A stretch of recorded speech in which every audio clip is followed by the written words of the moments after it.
சர்வாசர் என்ற முனிவருடைய சாபத்தால் இந்திரர்களுக்கும் தேவர்களுக்கும் நரை திரை, அதாவது தோளில் சுருக்கம் ஏற்பட்டு அவதியுடும் போது அந்த பாவம் நீங்க வேண்டும் என்றால் மந்தாரமலையை மத்தாகியும் வாசுகி என்ற பாம்பை கயிறாகவும் கொண்டு திருப்பார்கடலை கடைய வேண்டும். அப்பொழுது திருப்பார்கடலை கடைவதற்காக அதை பார்ப்பதற்காக எம்பெருமான் நாராயணமூர்த்தியை மோகினி அவதாரத்தில் வந்து கொண்டிருக்கிறார். அப்பொழுது அசுரர்களும் தேவர்களும் அந்த திருப்பார்கடலை சுற்றி இழுக்கும் பொழுது அந்த அமுதமானது அசுரர்கள் கையில் சென்று விட்டது. ஏனென்றால் அந்த அமுதத்தை பரினால் மட்டும்தான் அந்த தோல் சுருக்கத்திலிருந்து நரையிலிருந்து விடுபட முடியும். ஆனால் உடனடியாக எம்பெருமான் நாராயணமூர்த்தி வருகை தந்து மோகினியாக உருவம் எடுத்து அசுரர்களை மயக்கி அந்த அமுதத்தை தேவர்களுக்கு எடுத்துக் கொடுத்தார். உடனடியாக சாபம் நீங்கி தேவர்கள் இன்பமாக வாழ்ந்து வந்தனர். பின்பு இந்த உலகத்தில் கொடுமைப்படுத்திக் கொண்டிருக்கின்ற அந்த மகிழ்ச்சியை அழித்தாக வேண்டும். அப்படி என்றால் ஒரு குழந்தையை உருவாக்க வேண்டும் என்ற எண்ணத்தோடு சிவபெருமான் மோகினி அவதாரம் எடுத்த அந்த எம்பெருமான் நாராயணமூர்த்தியை காண்பதற்கு வருகிறார். இருவரும் சேர்ந்து ஹரியாக இருக்கக்கூடிய எம்பெருமான் நாராயணமூர்த்தியுடைய கருணையும் சாந்தமும் ஹரனுடைய தியானமும் ஞான வைராக்கியமும் இணைந்து ஒரு ஜோதி வடிவமாகிய ஜோதி சுரூபனாகிய ஒரு ஆண் குழந்தையை உருவாக்கினார்கள். அந்த ஆண் குழந்தையை எடுத்துக்கொண்டு சென்று அந்த நம்முடைய பம்பா நதிக்கரையிலே கழுத்துடன் ஒரு மணி மாலையும் அவருக்கு அனுபவித்து விட்டு அங்கிருந்து இருவரும் சென்று விட்டார்கள். பின்பு குழந்தையே இல்லை என்று பந்தள நாட்டை ஆண்ட ராஜசேகர பாண்டியன் என்ற மன்னனும் அவருடைய ராணியும் தங்களுக்கு குழந்தை இல்லை என்று தன்னுடைய குலதெய்வமாகிய சிவபெருமானை நினைத்து வழிபட்டு கொண்டிருந்தார்கள். அப்பொழுதுதான் ஒரு நாள் வேட்டையாடுவதற்காக தன்னுடைய பரிவாரங்களுடன் சென்றார் ராஜசேகர பாண்டியன். அப்பொழுதுதான் பம்பை ஆற்றிலே ஒரு குழந்தை அழுது கொண்டிருப்பதை பார்த்து வியக்கிறார். ஆஹா, இந்த குழந்தை நமக்கு கிடைத்து விட்டது, அழகாக இருக்கிறது. எம்பெருமான் சிவபெருமானே இந்த குழந்தையை தமக்கு அருளியுள்ளார் என்று கூறி அந்த குழந்தை ஆசையோடு எடுத்து செல்கிறார் அந்த ராஜசேகர பாண்டியன். அப்பொழுது அங்கே ஒரு சன்னியாசி என்ற முனிவர் உடனடியாக வருகை தந்து, இந்த குழந்தை மிகவும் சக்தி வாய்ந்த குழந்தை, இந்த குழந்தை கழுத்தில் மணி கிடக்கிறது, ஆகையால் மணிகண்டா என்று பெயர் சுட்டு ராஜசேகர பாண்டியன் மன்னா என்று அந்த சன்னியாசி அந்த மன்னனை பார்த்து வேண்டிக் கொண்டார். பின்பு இந்த குழந்தையை பற்றி 12 ஆண்டுகள் கழித்து உனக்கு தெரிய வரும் என்று கூறி அந்த சன்னியாசி மறைந்தார்.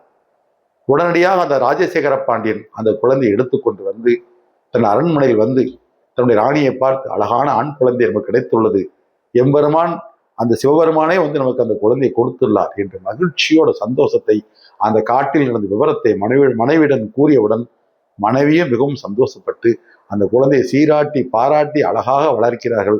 மணிகண்டன் அந்த வீட்டில் ஆனந்தமாக வளர்கிறான். அன்பும் பாச பிணைப்பும் ஒரு தாய்க்கு எவ்வாறு கிடைக்குமோ அதே பிணைப்பு அந்த மணிகண்டனை பார்த்தவுடன் கிடைத்தது.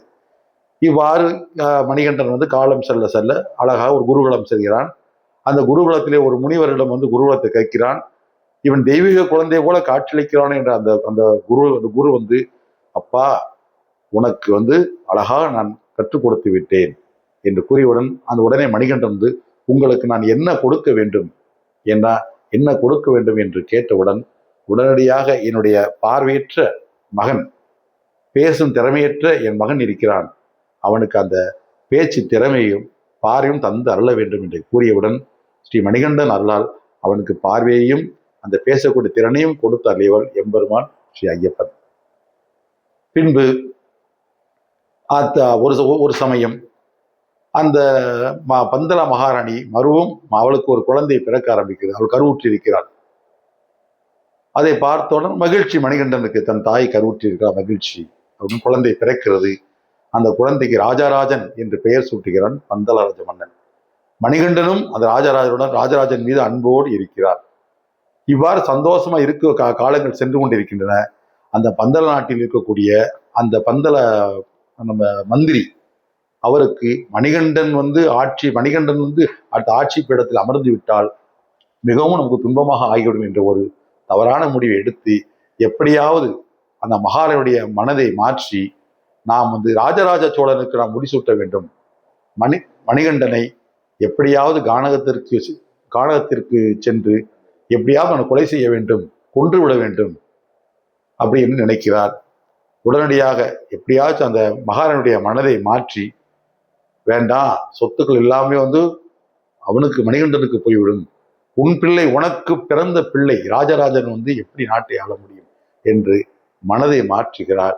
உடனடியாக வைத்தியரை வரச் செய்து உடனடியாக தன்னுடைய தாய்க்கு தலைவலி ஏற்படுத்தி தலை வலிக்கிற மாதிரி நீ நடித்து அந்த தலைவலியை குணமாக்க வேண்டும் என்றால் காட்டிற்கு சென்று புலிப்பாலை கொண்டு வந்தால் மட்டும்தான் தலைவலி குணமாக முடியும் என்று வைத்தியரை வைத்து நம்ப வைக்கிறாள்.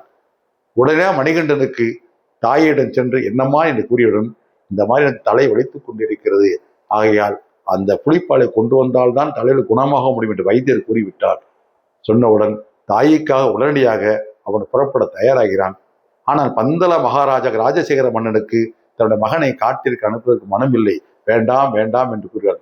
இல்லையாப்பா, நான் தாய்க்காக சென்று புலிப்பாலை கொண்டு வருகிறேன் அப்படின்னு சொல்லியவுடன் உடனடியாக அவனை வெறுங்கையோடு அனுப்பக்கூடாது என்று தன்னுடைய எம்பெருமானுடைய மூன்று கண்களாக இருக்கக்கூடிய அந்த நெய் தேங்காய், அந்த தேங்காயில் 3 கண்களுடைய அந்த தேங்காயில் அந்த நெய்யை நிரப்பி தலையில் வைத்து சிவபெருமானே பாதுகாப்புக்கு செல்வது போதான் இருமுடியின் சிறப்பு.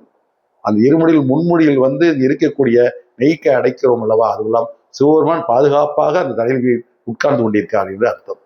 அந்த இதை எடுத்துக்கொண்டு, உணவுப் பொருளை எடுத்துக்கொண்டு அந்த இருமுடிகளை கட்டி கொண்டு தன்னுடைய மகனை காட்டிற்கு அனுப்பியிருக்கிறார். மணிகண்டன் சென்று கொண்டிருக்கிறான். அப்பொழுது பொன்னம்பல மேட்டிலை இந்திரர்களும் தேவர்களும் மணிகண்டனுடைய வருகைக்காக காத்து கொண்டிருக்கிறார்கள். உடனடியாக மணிகண்டன் அங்கு சென்றவுடன் அவர் அனைவரும் மணிகண்டனை பார்த்து வணங்கி, இந்த மாதிரி மகிழ்ச்சி என்ற ஒரு அறைக்கு எங்களை வதைத்து கொண்டிருக்கிறாள், மணிகண்டா நீதான் எங்களை அவளிடமிருந்து காப்பாற்ற வேண்டும் அப்படின்னு கூறியவுடன் உடனடியாக மணிகண்டன் தேவலோகம் சென்று அந்த அறைக்கினுடைய தலைகளை பிடித்து பூலோகத்தில் கீழே தள்ளுகிறார். அங்கே அழுதா நதி என்று ஒரு நதி இருக்கு, அந்த நதிக்கரை வீழ்கிறார். வீழ்ந்து முடித்தவுடன் அங்கிருந்து மறுபக்கம் விழுந்து கலிடம் குன்று என்ற ஒரு பகுதியிலே அவள் வீழ்கிறாள். அவள் உடல் அப்படியே சடலமாக இருக்கிறது, உயிரோடு இருக்கிறாள். உடனடியாக எம்பெருமான் நம்ம கலியுக தெய்வம் ஐயப்பன் அந்த மகிழ்ச்சியினுடைய உடல் மீது நடனமாடி அவளை கொன்று விடுகிறார். உடனே அவள் கொன்று சாபம் நீங்குகிறாள். இந்த நிகழ்ச்சியை காண்பதற்காக சிவபெருமானும் பார்வதியும் காளை கட்டி அந்த இடத்திலேயே தன்னுடைய காளையை வாகனத்தை அவிழ்த்து விட்டு சென்று அந்த இடத்திலிருந்து கண்டு வியக்கிறார்கள். இந்த காட்சியை கண்டு, மகிழ்ச்சியை வதம் செய்த காட்சியை கண்டு வியக்கிறார்கள். உடனடியாக சாபம் நீங்கிய அந்த மகிழ்ச்சி, எனக்கு சாபம் கடாசம் நீங்கி விட்டது, நான் அழகிய பெண்ணாக உருவெடுத்து விட்டேன், உங்களை நான் திருமணம் செய்து கொள்ள வேண்டும் என்று மணிகண்டனை பார்த்து அந்த கேள்வி தொடுக்கிறார். மணிகண்டனோ, நான் பிரம்மச்சாரி விரதம் கொண்டு இங்கே வருகை தந்திருக்கின்றேன், ஆகவே என்னால் முடியாது என்று என்னை தேடி பிரம்மச்சாரிகள், அதோ கன்னிசாமிகள் வருகை தராமல் இருக்கிறார்களோ அன்று உன்னை நான் திருமணம் செய்து கொண்டேன், அதுவரை நீ என் கூட நானும் உனக்கு ஆலயம் கட்டி தருகிறேன் என்று கூறி கிளம்புகிறார்.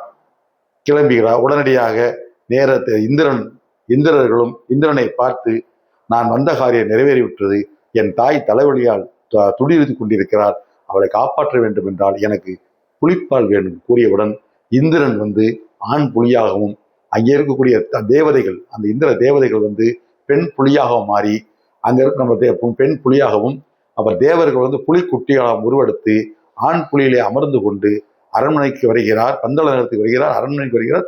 நம்முடைய கலியுக வரதன், நம்முடைய கண்கண்ட தெய்வம் ஐயப்ப சுவாமி அவர்கள் அதை பார்த்தவுடன் நகரமே வியக்கிறது, பயந்து போனார்கள். இவ்வளவு புலிக்கூட்டம் வருகிறதா, ஐயோ வைக்கிறார்.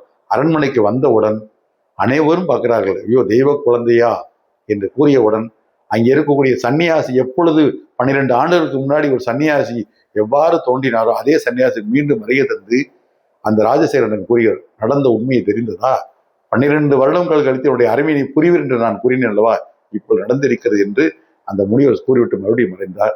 உடனே உண்மையை தெரிந்து கொண்டவுடன் அந்த நம்முடைய மந்திரவாதியும் மந்திரவாதியும் அப்புறம் நம்முடைய வைத்தியருடைய பேச்சை கேட்டு நடித்து தன்னுடைய இளைய மகன் ராஜராஜனுக்கு அரசனில் உட்கார வைப்பதற்காக மணிகண்டனை காட்டில்